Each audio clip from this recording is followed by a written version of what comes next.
আসসালামু আলাইকুম। সুপ্রিয় শিক্ষার্থীরা, তোমাদের সবাইকে বর্ণমালা আদর্শ উচ্চ বিদ্যালয় ও কলেজের অনলাইন ক্লাসে স্বাগত জানাচ্ছি। আমি লাইলুন নাহার, প্রভাষক ভূগোল।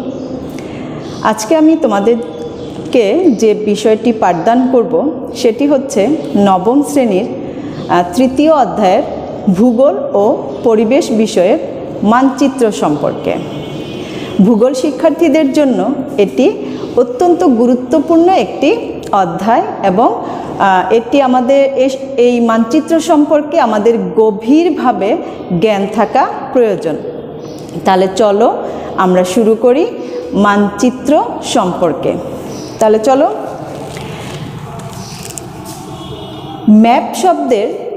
ম্যাপ ইংরেজি শব্দের বাংলা প্রতিশব্দ হচ্ছে মানচিত্র।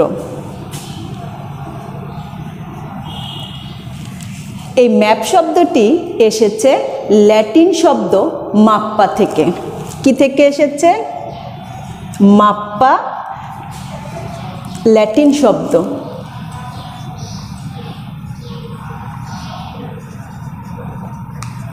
ল্যাটিন শব্দ মাপ্পা থেকে এই ম্যাপ শব্দটি এসেছে। মাপ্পা শব্দের অর্থ হচ্ছে কাপড়ের টুকরা। আগের দিনে মানচিত্র সাধারণত কাপড়ের টুকরা। কাপড়ের টুকরার উপরে অঙ্কিত করা হতো বলে এই মাপ্পা শব্দটি থেকে ইংরেজি ম্যাপ শব্দটি এসেছে।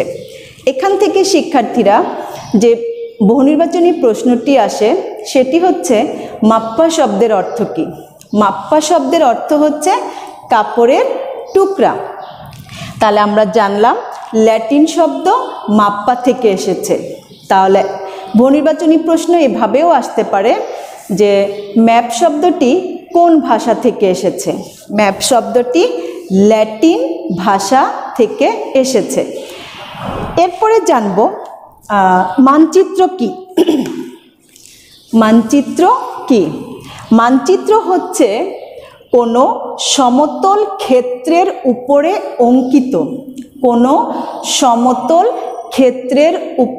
অঙ্কিত পৃথিবী এর অংশবিশেষ বা কোনো অঞ্চলের অঙ্কিত প্রতিরূপ।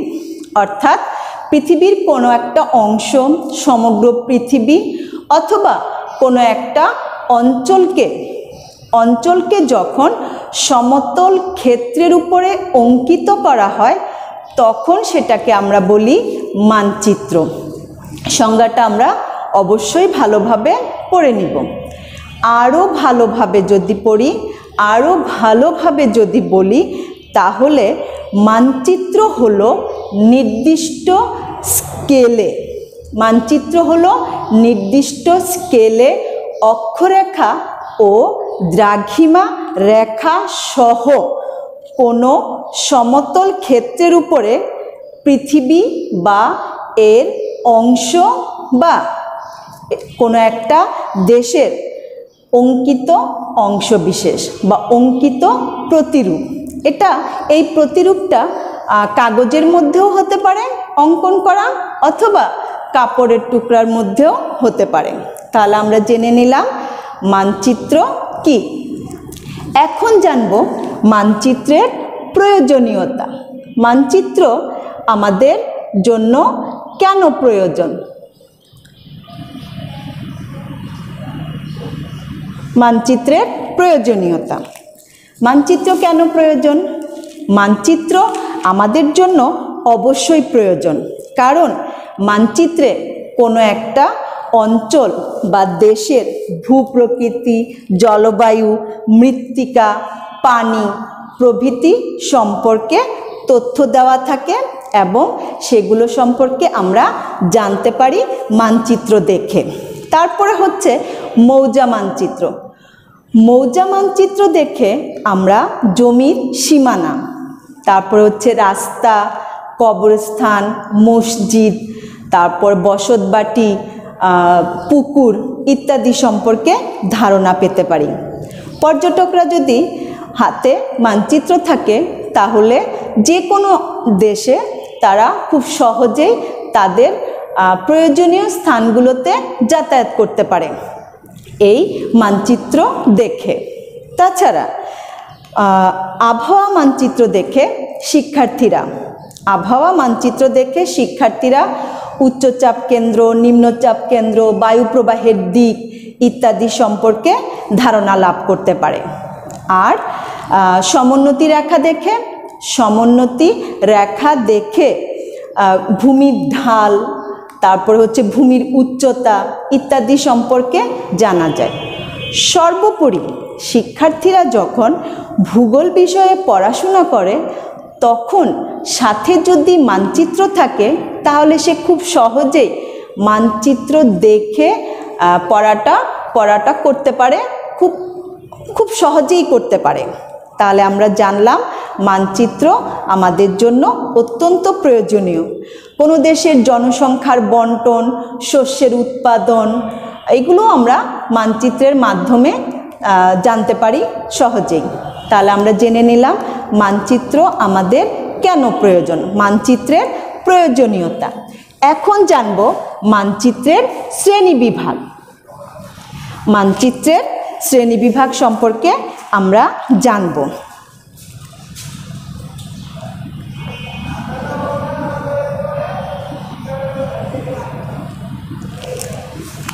আচ্ছা, স্কেল এবং বিষয়বস্তু অনুসারে মানচিত্রকে দুই ভাগে ভাগ করা যায়।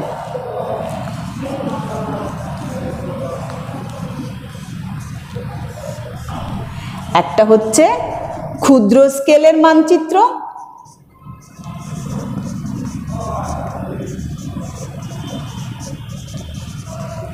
আরেকটা হচ্ছে বৃহৎ স্কেলের মানচিত্র।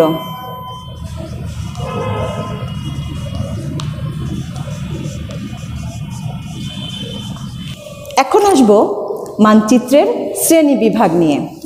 মানচিত্রকে স্কেল এবং বিষয়বস্তু অনুসারে দুই ভাগে ভাগ করা যায়। এক হচ্ছে ক্ষুদ্র স্কেলের মানচিত্র, দ্বিতীয়ত হচ্ছে বৃহৎ স্কেলের মানচিত্র। এক হচ্ছে ক্ষুদ্র স্কেলের মানচিত্র, দ্বিতীয়ত হচ্ছে বৃহৎ স্কেলের মানচিত্র। বৃহৎ স্কেলের মানচিত্র কোনটি? বৃহৎ স্কেলের মানচিত্র হচ্ছে ছোট্ট এলাকাকে বড় করে দেখানোর জন্য যে মানচিত্রটাকে অঙ্কন করা হয় সেটি হচ্ছে বৃহৎ স্কেলের মানচিত্র। অর্থাৎ ছোট্ট একটা এলাকাকে আমরা বড় করে দেখাচ্ছি। যেমন মৌজা মানচিত্রটাকে আমরা কি করছি? ছোট্ট একটা এলাকাকে অনেক বড় করে দেখাচ্ছি, ফলে এটি হচ্ছে বৃহৎ স্কেলের মানচিত্র। বৃহৎ স্কেলে সাধারণত মাইলকে ইঞ্চিতে এবং কিলোমিটারকে সেন্টিমিটারে দেখানো হয়। এরপরে আসো ক্ষুদ্র স্কেলের মানচিত্র। ক্ষুদ্র স্কেলের মানচিত্র কোনটি? ক্ষুদ্র স্কেলের মানচিত্র হচ্ছে অনেক বড় কোনো এলাকাকে ছোট করে দেখানো। যখন বিশাল কোনো এলাকা, সমগ্র পৃথিবী বা বিশাল কোনো একটা দেশের তথ্য যখন একটা মানচিত্রে অঙ্কন করা হয় তখন সেটাকে বলা হয় ক্ষুদ্র স্কেলের মানচিত্র। এই ক্ষুদ্র স্কেলের মানচিত্রের মধ্যে অনেকগুলো বিষয় সন্নিবিষ্ট করা হয় বলে অনেক সময় সব কিছু দেখানো সম্ভব হয় না, তখন সেখানে সাংকেতিক চিহ্ন ব্যবহার করা হয়। যেমন ভূচিত্রাবলী মানচিত্র, পৃথিবীর রাজনৈতিক মানচিত্র, দেওয়াল মানচিত্র ইত্যাদি। এভাবে আমরা মানচিত্রের শ্রেণীবিভাগ করতে পারি। উপস্থাপিত বিষয়বস্তু অনুসারে কি বিষয় উপস্থাপন করা হচ্ছে তার উপরে ভিত্তি করে মানচিত্রকে দুই ভাগে ভাগ করা যায়। একটা হচ্ছে গুণগত মানচিত্র আর দ্বিতীয়টি হচ্ছে পরিমাণগত মানচিত্র। একটি হচ্ছে কি গুণগত মানচিত্র।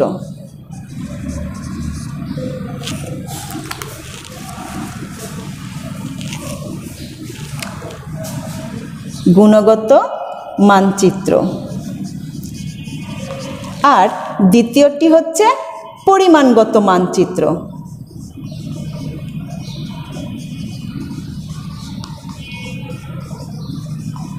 মানচিত্র। তাহলে আমরা কি বলছি যে বিষয়বস্তু হিসেবে কি উপস্থাপন করা হচ্ছে, অর্থাৎ উপস্থাপিত বিষয়বস্তু অনুসারে মানচিত্রকে দুটি ভাগে ভাগ করা যায়। একটি হচ্ছে গুণগত মানচিত্র আর একটি হচ্ছে পরিমাণগত মানচিত্র। গুণগত মানচিত্র কোনটি? গুণগত মানচিত্র হচ্ছে যখন কোনো মানচিত্রে কোনো দেশের বা কোনো অঞ্চলের বৈশিষ্ট্য উপস্থাপন করা হয়। বৈশিষ্ট্য উপস্থাপন করা হলে সেটি হচ্ছে গুণগত মানচিত্র। যেমন বাংলাদেশের ভূপ্রকৃতি যখন আমরা মানচিত্রে উপস্থাপন করি সেটা হচ্ছে গুণগত মানচিত্র।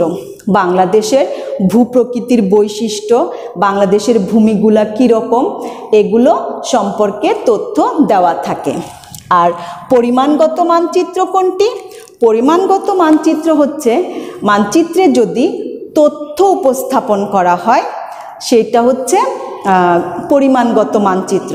যেমন আমরা যদি মানচিত্রে বৃষ্টিপাত দেখাই, বৃষ্টিপাত উপস্থাপন করি, বাংলাদেশে বৃষ্টিপাতের পরিমাণ কত, তাপমাত্রা দেখাই, তাহলে সেটা হবে কি? পরিমাণগত মানচিত্র।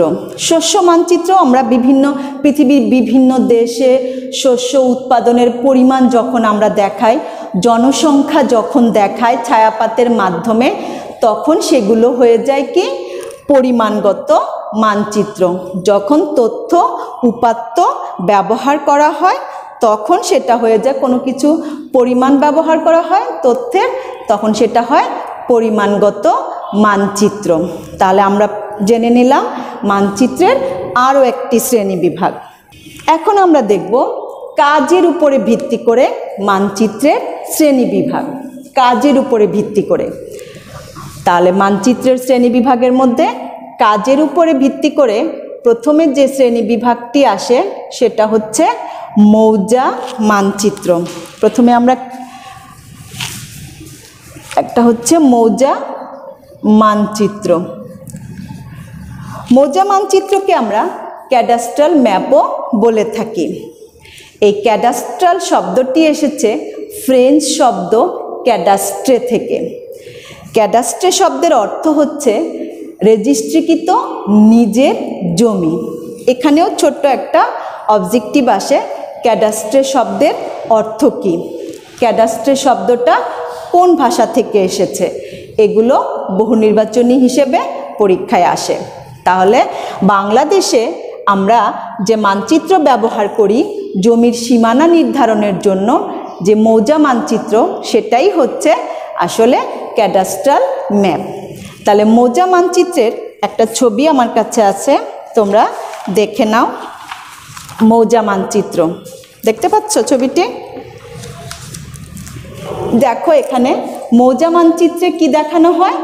জমির সীমানা দেখানো হয়, রাস্তা দেখানো হয়, তারপরে হচ্ছে পুকুর, বসতি, মসজিদ, কবরস্থান ইত্যাদি বিভিন্ন ধরনের তথ্য উপস্থাপন করা হয়। তোমরা যদি এই ম্যাপটি দেখো, এই দেখো বিভিন্ন দাগ নম্বর দিয়ে জমির সীমানাগুলোকে চিহ্নিত করা আছে। জমির বিভিন্ন সীমানা তোমরা কি দেখতে পাচ্ছ? এই যে বিভিন্ন দাগ দিয়ে দিয়ে দাগ নম্বর সহ বিভিন্ন সীমানা দিয়ে কি করা আছে? জমিগুলো চিহ্নিত করা আছে। এই যে রাস্তা দেওয়া আছে, তাই না? এই যে রাস্তা, বিভিন্ন রাস্তা দেওয়া আছে, এটা হচ্ছে মৌজা মানচিত্র। মৌজা মানচিত্র আমাদের দেশের সরকার জনগণের কাছ থেকে যখন ভূমির খাজনা আদায় করে, কর আদায় করে, তখন এই মৌজা মানচিত্রটাকে কাজে লাগিয়ে থাকে। তাহলে আমরা জানলাম মৌজা মানচিত্র সম্পর্কে। দ্বিতীয়ত হচ্ছে ভূ সংস্থানিক মানচিত্র।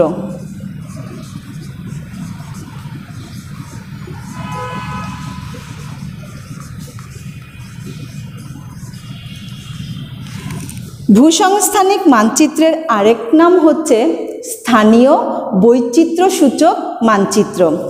এটি প্রকৃত জরিপ, অর্থাৎ ফিল্ডে গিয়ে জরিপ কার্যের মাধ্যমে এই মানচিত্র তৈরি করা হয়। এগুলো বাংলাদেশের বিভিন্ন অঞ্চলের প্রাকৃতিক এবং সাংস্কৃতিক উভয় তথ্য এই ভূসংস্থানিক মানচিত্রের মধ্যে সংশ্লিষ্ট থাকে। যেমন পাহাড় পর্বত, নদী, তারপরে হচ্ছে মালভূমি, এগুলো এই ভূসংস্থানিক মানচিত্রের মধ্যে যেমন থাকে, আবার সাংস্কৃতিক তথ্য যেমন রাস্তাঘাট, তারপরে হচ্ছে হাট বাজার, এগুলো হাট বাজার, পোস্ট অফিস, রেল স্টেশন, এই তথ্যগুলোও এই মানচিত্রের মধ্যে সংশ্লিষ্ট হিসেবে দেখানো হয়। তোমাদেরকে আমি দেখাচ্ছি, আমার কাছে একটি ভূসংস্থানিক মানচিত্র আছে। দেখো এখানে বিভিন্ন তথ্য এখানে কি করা হয়েছে, সংশ্লিষ্ট করা হয়েছে। রেলপথ, তারপরে হচ্ছে সমুদ্রপথ, বিভিন্ন এলাকার নৌবন্দর, এগুলো সহ এই মানচিত্রটি তৈরি করা হয়েছে। কোথায় মালভূমি আছে, কোথায় পর্বত আছে, এই প্রাকৃতিক তথ্য এবং সাংস্কৃতিক তথ্য, দুই ধরনের তথ্যই এখানে উপস্থাপন করা হয়। তোমাদের বইতেও দেখবে এরকম একটি ভূসংস্থানিক মানচিত্র আছে। তারপরে আসি আমরা দেয়াল মানচিত্র। 3 নম্বরে হচ্ছে কি, দেয়াল মানচিত্র।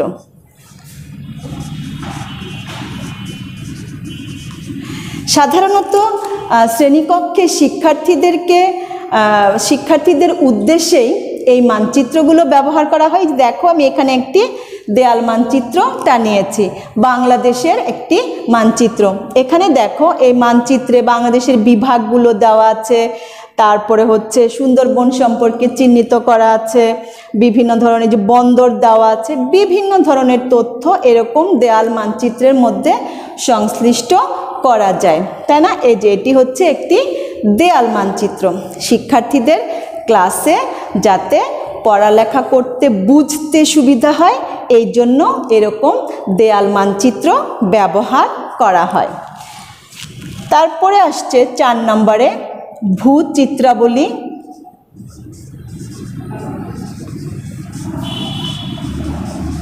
বলি বা অ্যাটলাস।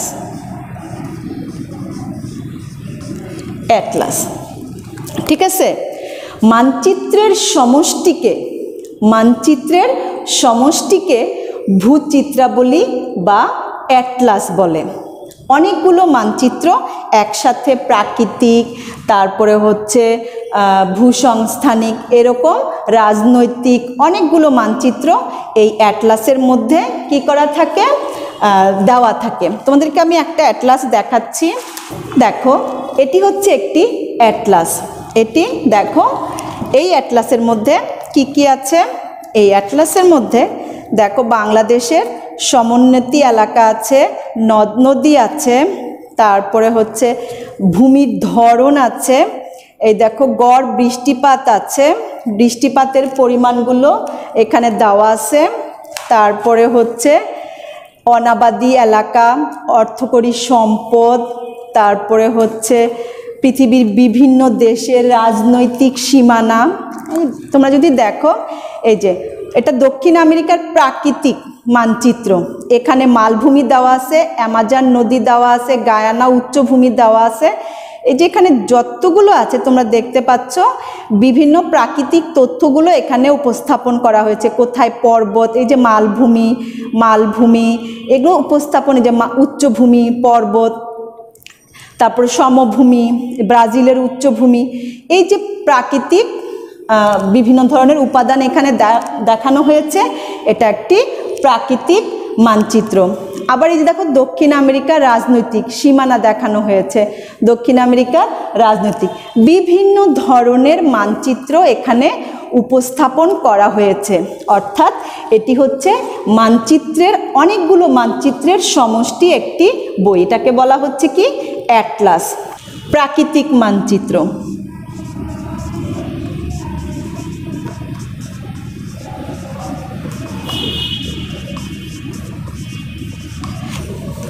প্রাকৃতিক মানচিত্র কোনটি? যে মানচিত্রের মধ্যে পর্বত, মালভূমি, সমভূমি, নদী, হ্রদ ইত্যাদি উপস্থাপন করা হয়, সেগুলো হচ্ছে প্রাকৃতিক মানচিত্র। অর্থাৎ প্রাকৃতিক বিভিন্ন বিষয় সেখানে উপস্থাপন করা হয়ে থাকে। এরপরে আসছি ভূতাত্ত্বিক। ভূতাত্ত্বিক মানচিত্র কোনটি? ভূতাত্ত্বিক মানচিত্র হচ্ছে যে মানচিত্রে ভূত্বক গঠনকারী বিভিন্ন উপাদানগুলোকে সমন্বিত করে অঙ্কন করা হয়। আমরা পড়ছি ভূতাত্ত্বিক মানচিত্র। ভূতাত্ত্বিক মানচিত্র। ভূতাত্ত্বিক মানচিত্র কোনটি? ভূত্বক গঠনকারী শিলাসমূহের অবস্থান ও গঠনের উপর ভিত্তি করে যে মানচিত্র অঙ্কন করা হয় সেটি হচ্ছে ভূতাত্ত্বিক মানচিত্র। তারপরে আসছে 7 নম্বরে জলবায়ুগত মানচিত্র।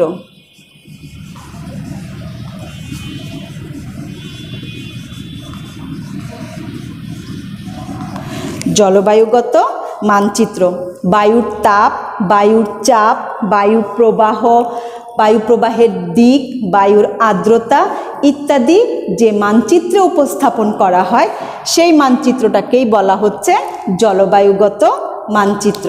অর্থাৎ জলবায়ুর যে বিভিন্ন উপাদানগুলো আছে সেই উপাদানগুলো এই মানচিত্রের মাধ্যমে উপস্থাপন করা হয়।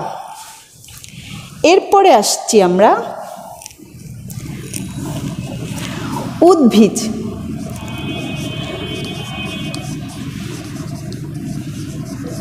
উদ্ভিজ মানচিত্র।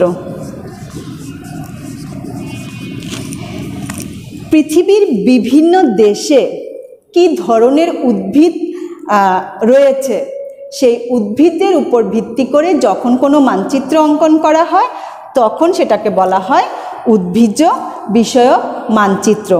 ঠিক আছে, এরপরে আছে মৃত্তিকা বিষয়ক মানচিত্র। আমরা একটু দেখে নেই মৃত্তিকা।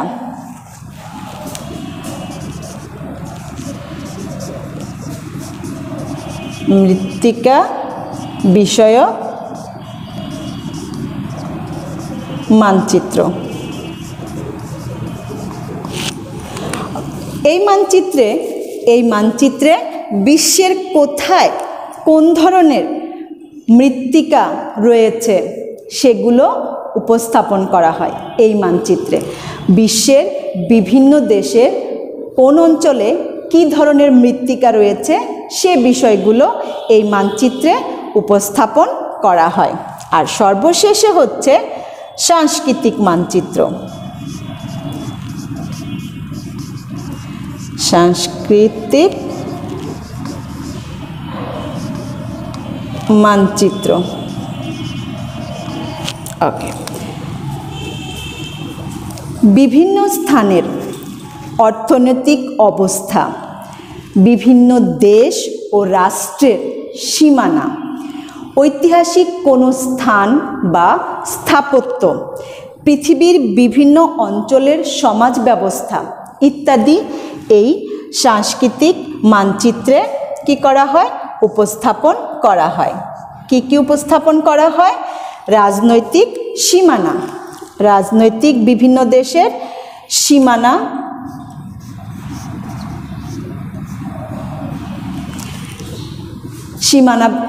দেখানো হয়। কোনো ঐতিহাসিক স্থাপত্য থাকলে, স্থান থাকলে সেগুলো উপস্থাপন করা হয়। অর্থনৈতিক সামাজিক চিত্র সেখানে উপস্থাপন করা হয়। তারপরে হচ্ছে সমাজ ব্যবস্থা সম্পর্কেও সেই মানচিত্রগুলোতে বিভিন্ন তথ্য দেওয়া থাকে। এখানে বন্টনটাকেও দেখানো হয়। পৃথিবীর বিভিন্ন দেশে কী ধরনের শস্য উৎপাদন হচ্ছে সেই শস্য উৎপাদনের বন্টনও এই মানচিত্রে উপস্থাপন করা হয়। তাহলে শিক্ষার্থীরা, আজকে আমরা জেনে নিলাম মানচিত্র কি, মানচিত্র পাঠের প্রয়োজনীয়তা এবং মানচিত্রের শ্রেণীবিভাগ। তোমরা সবাই বাসায় খুব ভালোভাবে এটি চর্চা করবে। আশা করি আজকের ক্লাসটা তোমরা মনোযোগের সাথেই অ্যাটেন্ড করেছো। সবাই ভালো থেকো। ধন্যবাদ সবাইকে।